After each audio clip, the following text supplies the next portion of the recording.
Mami, panibagong video na naman. Meron naman tayong titikman at natakam na naman ang babae na to. Apat nga palang binili ko, dalawang flavor. Dalawang chocolate, dalawang mustard. Tikman na natin, chocolate lang muna ang inuna ko at kanina ko pa gustong tikman. Flexing muna bago kain, tikman na natin. Itong pala siya, kala ko malabot nga kasi siya malabot sa video, ang crispy na pala. Papatingin pa nga ni sa labas. Tignan naman natin yung loob. Ayun yung loob niya pala, chocolate.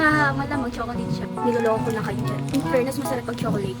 Next naman, mustard flavor. Buksan na natin para matikman ang mustard. Diba ang mustard ay parang margarine? Di ko lang sure Tikman nga natin kung masarap ang mustard. Okay naman siya, masarap din. Pero mas bet ko ang chocolate kasi favorite ko ang chocolate. Pero kayo, kung gusto niyo na hindi ganun katamis, mag-mustard kayo. Pero kung gusto niyo na sweet, chocolate kayo. Dami-dami din yung laman niya. 51 pesos mo, marami ka na rin makakain. Paubos ko na nga yung akin, hindi ko na tinigilan yung chocolate flavor. Tingnan ko nga pala ang kanyang expiration. Matagal din yung expire niya, date 2027 pa siya. 2027. March 17, 2027. Naman yung mustard. Ang 2026 yung mustard. Kung natakam din kayo, nasa baba ang link. Bye!